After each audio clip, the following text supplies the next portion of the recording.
धमतरी मंडल पुरुषादानी काशनाथ दादा के चरणों में वंदन। शासनपति अहिंसा के अवतार हम सबके तारणहार परमात्मा भगवान महावीर स्वामी के चरणों में वंदन। प्रातः स्मरणीय हम सबके श्रद्धा केंद्र, हम सबकी आस्था केंद्र, प्रगट प्रभावी चारों ही राधा गुरुदेव के चरणों में वंदन। कैवल्य धाम तीर्थ प्रेरिका प्रवर्तनी महोदया आगमज्ञ परम पूज्य गुरुवर्य श्री के चरणों में वंदन। मग जीवन उद्धारिका, मग जीवन सर्वस्व, संघ स्नेह वारित्री प्रवचन प्रवीणा परम पूज्य गुरुवर्य श्री के चरणों में धर्म प्रेमी बंधुओं, माताएं बंधु,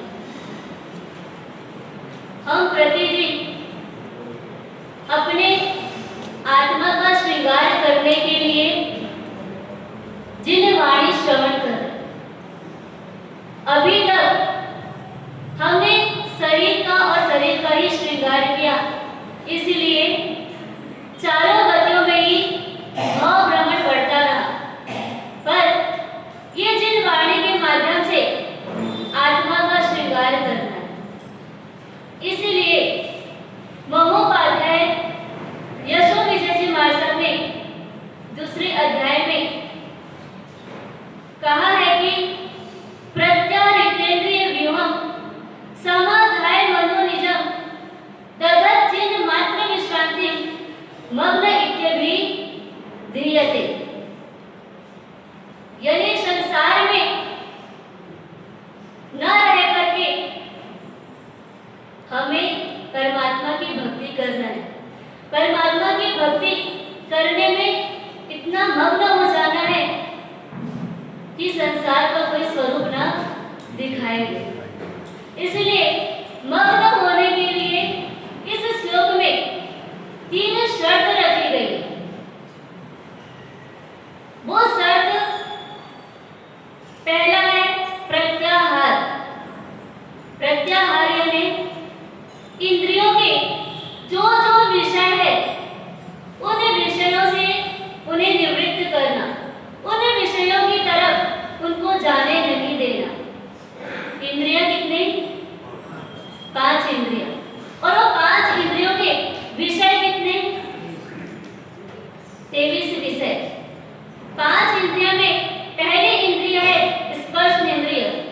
स्पर्श इंद्रिय का विषय क्या? कितने विषय उसके? 8 विषय। कौन कौन से? तो हल्का भारी, मृदु कर्कश, ठंडा गरम, स्निग्ध और रुक्ष, ये 8 विषय स्पर्श इंद्रिय। रस इंद्रिय के 5 विषय, तीखा, कड़वा, कसाला, खट्टा और मीठा। घ्राणेन्द्रिय के 2 विषय होते, सुगंध और दुर्गंध। फिर आया चक्षुरेंद्रिय। चक्षुरेंद्रिय के विषय काला, नीला, लाल, पीला, सफेद। और श्रोतेंद्रिय के 3 विषय, सचित, अचित और मिश्र शब्द। ये 5 इंद्रियों के 23 विषय हैं। इन विषयों में उन इंद्रियों को जाने नहीं देना, उनसे निवृत्त करना, उनसे उसको रोक करके रखना, ये क्या है? प्रत्याहार है। एक बार एक निर्धन व्यक्ति, धन से देखे तो निर्धन है, पर सोच से वो बहुत धनवान है। निर्धन होने के कारण, धन पास में न होने के कारण वो अपने आप को सोचता थोड़ा धन कमा लूं तो मेरा व्यापार, मेरा परिवार अच्छे से चल सकेगा। इसके लिए वो गांव में एक सेठ जी रहते, वो सेठ जी के पास गया और सेठ जी बहुत शक्ति संपन्न थे और साथ ही साथ उदार मन भी था। कई बार सेठ जी ऐसे होते हैं, शक्ति संपन्न तो होते हैं पर उदार मन वाले नहीं होते। पर वो सेठ जी के अंदर वो दोनों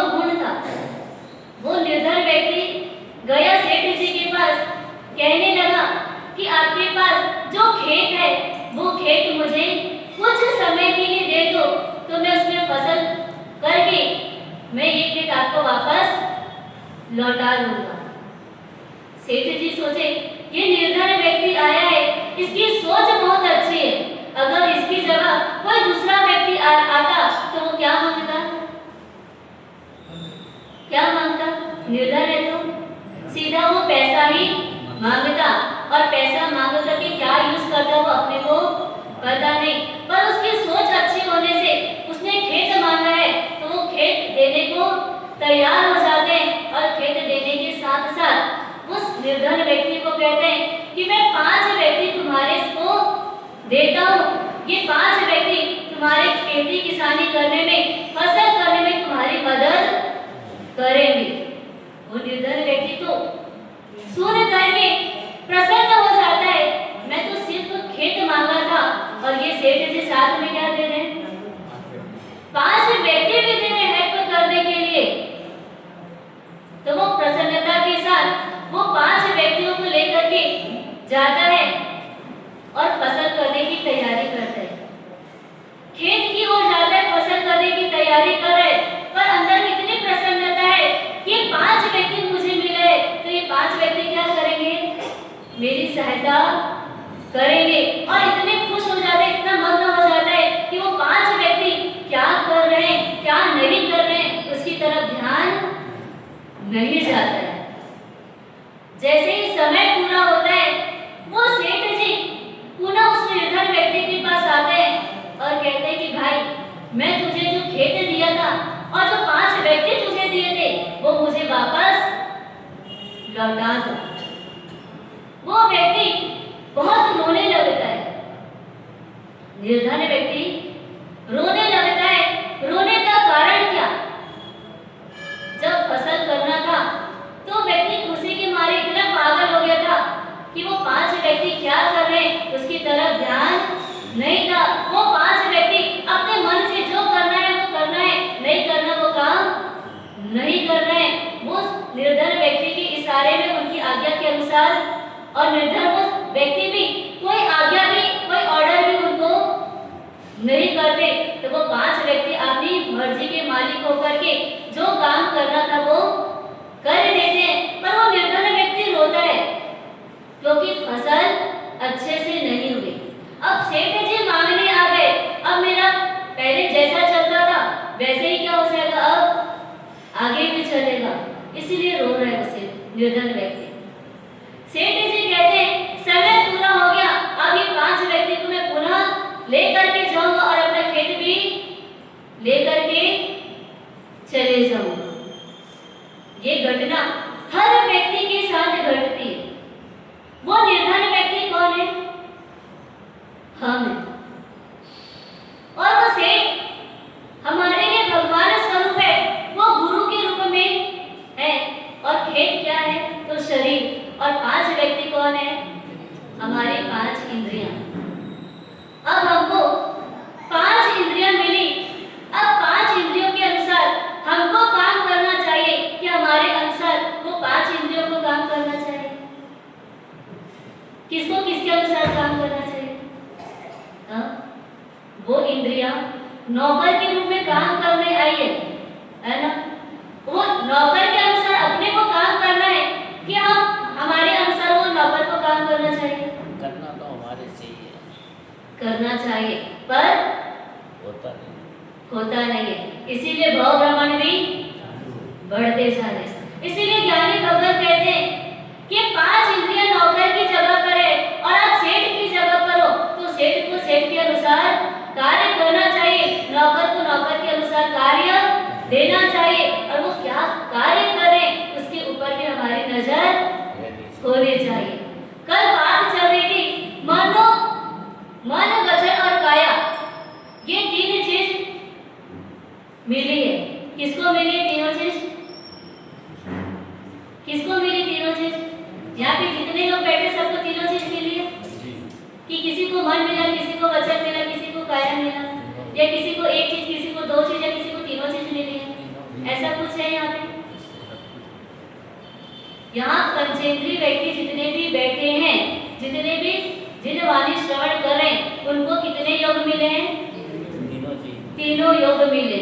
तीनों योग मिले। होगी तो हमारी बात थी कल कि बिना मन के भी क्या करना, समाई करना। अगर समाई की विधि नहीं भी आती तो क्या करना, 3 नौकार गिन करके आप बैठ जाओ समय के भाव से। ये 48 मिनट के लिए मैं मोबाइल को टच नहीं करूंगा, मात्र और मात्र मेरा ध्यान परमात्मा की वाणी को श्रवण करने में रहेगा। पर हम कितना भी सुने, पर बोला जाए कि यहाँ दरी बिछाने की आवश्यकता नहीं है। जितने लोग भी आएंगे वो क्या करेंगे, आसन पर बैठेंगे और समाई करेंगे। कल से क्या करने दिया आप लोगों को, जितने भी आसन पे बैठे उनको समाई करने। समाई नहीं भी आती तो मोबाइल को अलग करके 3 नौकार गिन करके बैठना है। नहीं तो क्या होता है, समाई करने बोले तो दूसरे दिन से आना बंद कर देते हैं और आए तो भी हमारे लिए बहाना तैयार बहुत होता है। एक बार टीचर ने बच्चों को 3 चित्र बनाने को बोला, 4 चित्र बनाने को बोला। उसमें था बिल्ली, कुत्ता, घास और गाय का चित्र बनाने को बोला। दूसरे दिन बना करके लाना था। दूसरे दिन वापस क्लास लगी, टीचर सब बच्चों की कॉपी देख रहे हैं। एक बच्चा अपनी कॉपी लेकर के आता है चित्र दिखाने के लिए, पर वो टीचर पहला पेज खोलते, कॉपी का पहला पन्ना पलटते हैं पर उसमें कोई भी चित्र बना हुआ नहीं। दूसरा पन्ना पलटते, उसमें भी कोई चित्र नहीं। ऐसा करते करते कॉपी के पूरे पन्ने पलट दिए जाते और एक भी चित्र बना हुआ नहीं होता। वो टीचर को बहुत गुस्सा आता है, मैंने तुझे 4 चित्र बनाने को बोला था, तुझसे चित्र बनाना भी नहीं होता, तेरे पास इतना भी टाइम नहीं कि तू 4 चित्र नहीं बना सकता। वो सर को कहते हैं, सर मैंने 4 चित्र बनाए थे। तो बनाए थे तो कहाँ गए 4 चित्र? बोले सबसे पहले मैं बिल्ली का चित्र बनाया, उसके बाद कुत्ते का चित्र बनाया, फिर गाय का चित्र बनाया, फिर घास का चित्र बनाया। और जैसे बिल्ली का चित्र बनाया और कुत्ते का चित्र बनाया तो बिल्ली तो कुत्ते को देख करके क्या हो गई, भाग गई। फिर कुत्ते का चित्र बनाया, उसके बाद गाय का चित्र बनाया। तो गाय की तो बड़े बड़े सींग बनाई थी मैंने, और वो कुत्ता तो गाय की सींग देख करके वो भी दुम दबा करके भाग गया। उसके बाद मैंने घास की चित्र बनाई और हरी हरी घास की चित्र बनी थी। तो गाय क्या किया, गाय घास खाने के लिए हरी हरी घास को खा गई और नई घास ढूंढने के लिए वो निकल गई। विचार करो, एक भी चित्र नहीं बनाया तो बहाना कितने, मैं बनाया था पर सब क्या हो गए, गायब हो गए। वैसे बोला जाए कि समाहित करना है, बिना मन के भी समाहित करना है, काया को स्थिर करना है, कम से कम 33% ला करके पास होना है, तो भी क्या होगा। मार्शा कल ये काम आ गया, कल लेट सोए इसलिए थोड़ा लेट उठ पाए, इसलिए हम समाहित में नहीं आ पाए। नींद आ रही थी, कहीं घूमने को जाने का था, आपके पास 8-10 बहाने थे एकदम रेडी होते। तो ये 5 इंद्रियां मिली है, ये 5 इंद्रियों का सदुपयोग करने के लिए मिला है, दुरुपयोग करने के लिए नहीं मिला है। काय योग में मात्र कितनी इंद्रियां होती है, काय योग में 5 इंद्रियां आ सकती है, पर एक इंद्रिय को मात्र कितनी इंद्रियां मिलती है, एक इंद्रिय को कितनी इंद्रियां, एक इंद्रिया, वो भी कौन सी, स्पर्श इंद्रिय। जैसे झोपड़पट्टी में आप देखो तो मात्र दीवार और छत होती है, उसके अंदर कोई भी व्यवस्था नहीं होती है। और कई बार छोटे छोटे प्लेटफॉर्म होते हैं, उसमें भी आप देखो तो खाली टीन के शेड होते हैं और नीचे बैठने के लिए बेंच वगैरह चेयर वगैरह की कोई व्यवस्था नहीं होती है। मात्र ढांचा तैयार मिलता है, अंदर कोई व्यवस्था नहीं होती है। वैसे एक इंद्रिय जी को मात्र कितनी इंद्रियां मिली, स्पर्श में इंद्रिय मिली, न उनको चखना, न कोई स्वाद लेना, न कोई सुगंध लेना, न कोई बात को सुनने की कोई शक्ति मिलती है। दूसरे नंबर पे बेंद्रिय, तेंद्रिय, चौरेंद्रिय को कौन सा योग मिला? कौन सी इंद्रियां मिली? हाँ? योग की अपेक्षा से देखेंगे तो तीनों को वचन योग मिला। एक इंद्रिय को मात्र क्या मिला? काय योग मिला, और बेंद्रिय, तेंद्रिय, चौरेंद्रिय को वचन योग बढ़ गया। वचन योग बढ़ा भी तो क्या हुआ? मात्र वो ध्वनि के माध्यम से अपने एक दूसरे के भावों को समझ सकते हैं, अपने भावों को शब्दों के माध्यम से वो व्यक्त नहीं कर पाते। शब्दों के माध्यम से वो व्यक्त नहीं कर पाते। जैसे गाड़ी की ध्वनि चलती है, हॉर्न की आवाज आती है, वैसे वो बेंद्रिय, तेंद्रिय, चौरेंद्रिय जीवों की आवाज आती है और वो एक दूसरे की आवाजों को, भावों को समझते हैं। पंचेंद्रिय जीवों में कौन सा योग बढ़ा? कौन सा योग बढ़ा? आप लोग पंचेंद्रिय हो ना, आपको काय योग भी मिला और वचन योग भी मिला, और साथ में कौन सा योग भी मिल गया? मनोयोग। यानी पंचेंद्रिय जीवों को तीनों योग मिला, और तीनों योग मिलने के साथ वो इतने शक्तिशाली हो गए, इतने शक्ति संपन्न वो हो चुके। जैसे लोकल डिब्बा, लोकल डिब्बा में व्यवस्था क्या होती है? आप यात्रा करते हो ना ट्रेन में, उसमें व्यवस्था क्या मिलती है लोकल डिब्बे में? खड़े खड़े रहना होता है। बैठने की व्यवस्था मिल रही तो ठीक, नहीं मिली तो क्या कि खड़े खड़े अपने को यात्रा करनी है। रिजर्वेशन में क्या होता है? सीट कंफर्म होने के कारण आपको बैठने की भी व्यवस्था मिलती है, और साथ में सोने की भी व्यवस्था आपकी हो जाती है। और एसी वाले डिब्बे में और कौन सी सुविधा बढ़ गई आपकी? आपके आराम, शरीर को पूरा आराम मिले, देह आराम पूर्वक आपकी यात्रा कर सके, सफर आपका शांत संपन्न हो सके, इसलिए एसी वाले डिब्बा भी आपको मिले जुले। ये तीन रत्न, मन योग, वचन योग, काय योग, ये हम पंचेंद्रिय जीवों को, संगीत पंचेंद्रिय जीवों को प्राप्त हुआ है। पर जैसे लोकल डिब्बा हो, रिजर्वेशन का डिब्बा हो, एसी का डिब्बा हो, तीनों डिब्बे में सीट में अंतर होता है कि नहीं होता? हाँ, कि एक जैसे सीट मिलता है। जैसे उन डिब्बों में सीट में अंतर होता है, वैसे ही एकेंद्रिय, बेंद्रिय, तेंद्रिय, चौरेंद्रिय, पंचेंद्रिय जीवों में भी जो काया मिली है, उस काया में जो साधना करने की क्षमता है, जो साधा है, जो वो कार्य कर सकते हैं, उसमें भी जमीन और आसमान का अंतर होता है। ये काया हमको जो मिली पंचेंद्रिय जीवों को, वो हमारी काया में कितनी इंद्रियां मिली? 5 इंद्रियां मिली। मतलब हमको जो 5 इंद्रियां मिली वो हमारे लिए क्या है? हम पंचेंद्रिय जीवों के लिए वो काय योग, विशेष योग प्राप्त हुआ है। दूसरे नंबर पे जो वचन योग भी प्राप्त हुआ, वो भी श्रेष्ठ कोटि का प्राप्त हुआ है।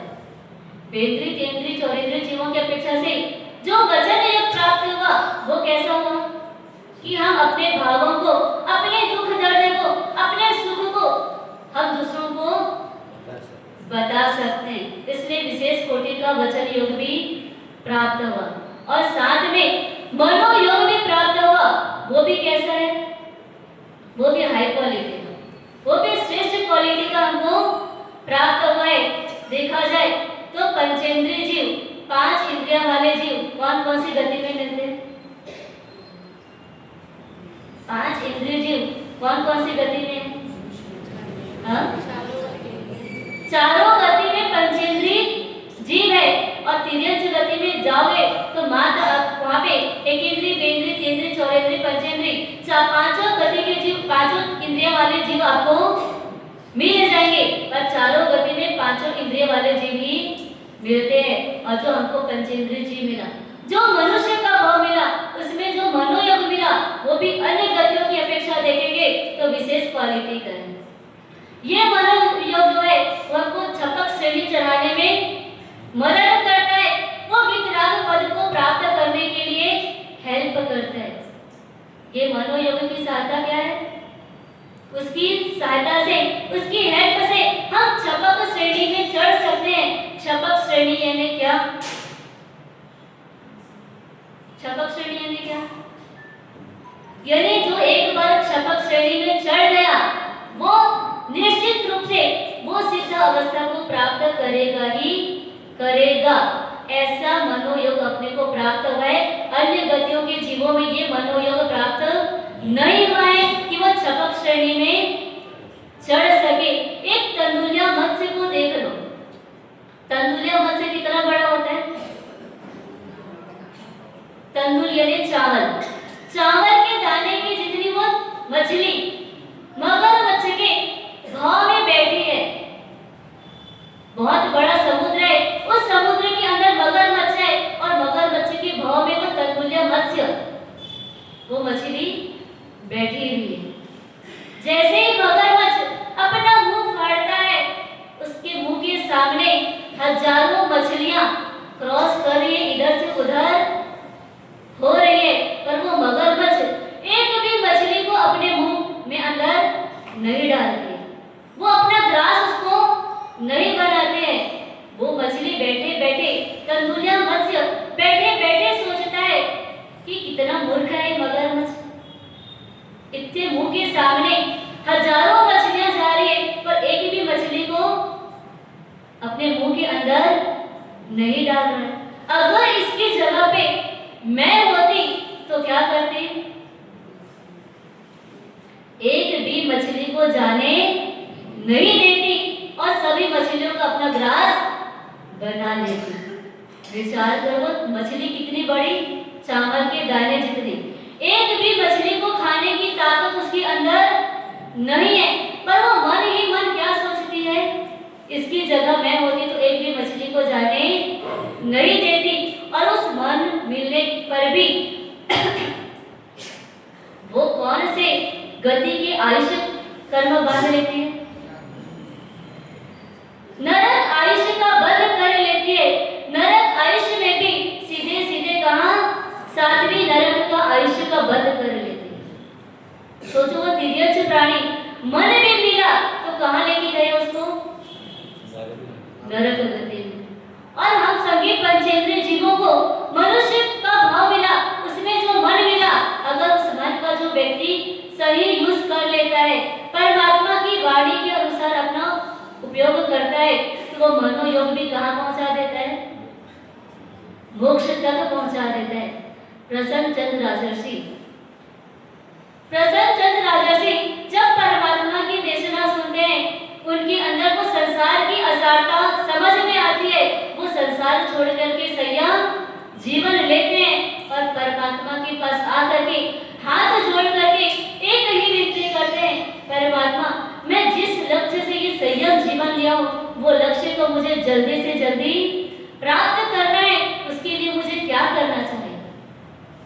परमात्मा ने बोला, वो जंगल में, वो स्मशान की जगह पर आपको कौशल ध्यान करना है, वहां पर आपको साधना करनी है। वो साधना करते करते आप अपने लक्ष्य को प्राप्त कर सकते हो। वो साधु वेश में साधना में तैयार खड़े हैं और उसी बीच श्रेणिक राजा को पता चलता है कि गांव के बाहर परमात्मा पधारे हुए हैं। उनके दर्शन के लिए पूरे दल बल के साथ निकलते हैं। कैसे निकलते हैं? परमात्मा के दर्शन करने के लिए जाना है। ये नहीं सोचा कि मैं अकेले चले जाता हूँ। अपने पूरे गांव वालों को इकट्ठा किया, पूरे हाथी घोड़ा रथ लेकर के वो परमात्मा के दर्शन के लिए जाहो जलाली के साथ। वो मेरे परमात्मा तीन लोक के नाथ पधारे हैं, वो परमात्मा के दर्शन के लिए जाना है। वो परमात्मा के दर्शन के लिए निकले हैं और रास्ते में जिस रथ पर वो बैठे हैं, वो रथ को चलाने वाले दो दूत हैं। उनका नाम सुमुख और दुर्मुख। दोनों उस साधना रथ साधु भगत को देखते हैं। देखने के बाद वो दुर्मुख के मन में विचार आता है, ये कैसे साधु है?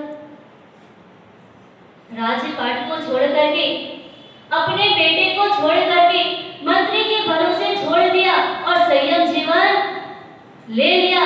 आज वो मंत्री इनके बेटे के साथ कितना गलत व्यवहार कर रहे हैं और यहाँ तक की स्थिति आ चुकी है कि पूरा राज्य भी वो मंत्री हड़पने वाला है। जैसे ऐसी बातों को सुन रहे हैं और सुमुख भी साथ में कहता है कि ऐसा नहीं है। इन्होंने जो साधना की, इन्होंने जो संसार को छोड़ा है, बहुत बड़ी बात है। यानी संसार में, राज्य में वो जामो जलाली को छोड़ करके, वो रिद्धि सिद्धि समृद्धि को छोड़ करके भी अगर व्यक्ति संयम जीवन लिया है तो कोई छोटी मोटी बात नहीं है। हमारे जैसे को तो कोई लोग ले भी नहीं सकते। और एक व्यक्ति जो है प्रशंसा कर रहा है और एक व्यक्ति क्या कर रहा है, निंदा कर रहा है। हमारा ध्यान किधर जाएगा? हाँ, आप कौन सी बात को ध्यान से सुनोगे? हाँ, प्रशंसा वाली बात को सुनोगे कि निंदा वाली बात को सुनोगे? मतलब आपकी रोज निंदा कर दी जाए तब सुनने को तैयार है ना? अब घर वाले आपकी निंदा करें, आपकी बात आप पड़ोसी तक पहुंचाए, गांव में फैलाए कि मेरी बहू अच्छी नहीं, मेरी सासू अच्छी नहीं है, तो आप निंदा सुनने को तैयार? हाँ,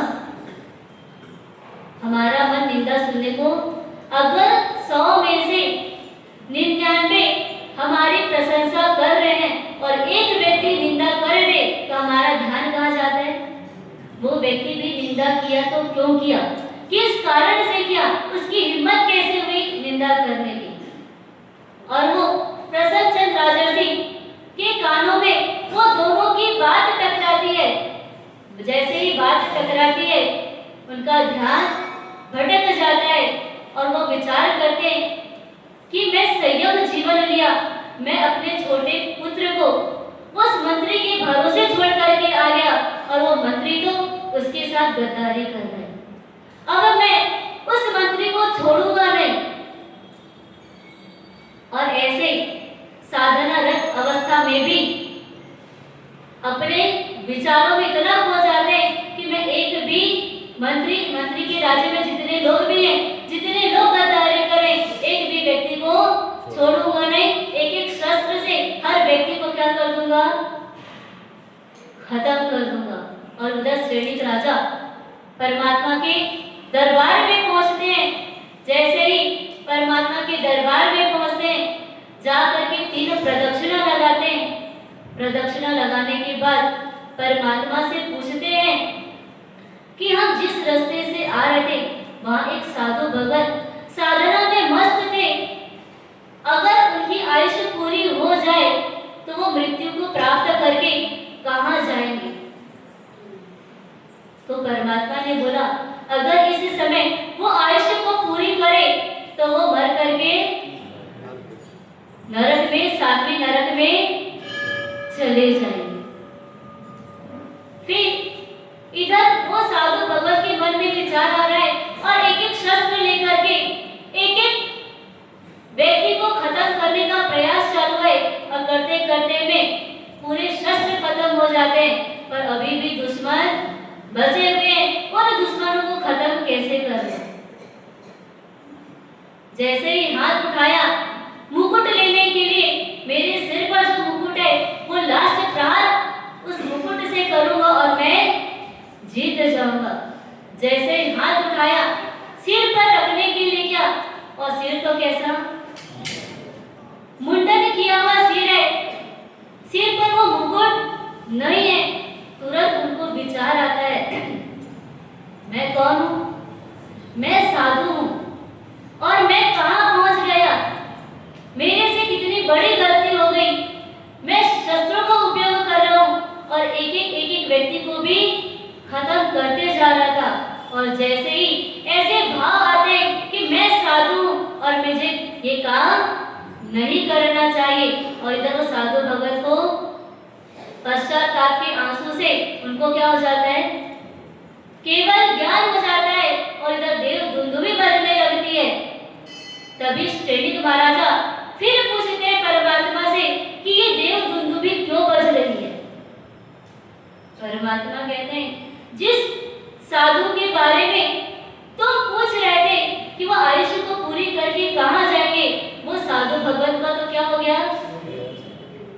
केवल ज्ञान हो गया।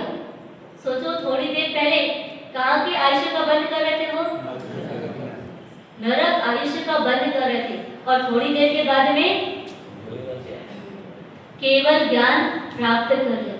ये मन को अगर हम अपने इशारे, मन के इशारे में अगर हम चलते हैं तो मन को दुर्गतिगामी बनना पड़ता है। अगर मन को हम अपने इशारे पे चलाते हैं तो व्यक्ति सद्गति के रास्ते पर बढ़ जाता है, और ये योग प्राप्त हुआ है। हर दृष्टिकोण से आप देखो तो योग की ताकत इतनी है कि वो आपको सद्गति दिला सकता है। इसलिए जो मन योग, वचन योग, काया योग, ये 3 रत्न की प्राप्ति आपको हुई है। ये अमूल्य रत्न है। इस अमूल्य रत्न को कभी भी वेस्ट नहीं करना, और हमेशा ये तीनों योगों का सदुपयोग होगा तो निश्चित रूप से हमारी सद्गति होगी। ऐसे योगों का उपयोग आप भी करें, हम भी करें।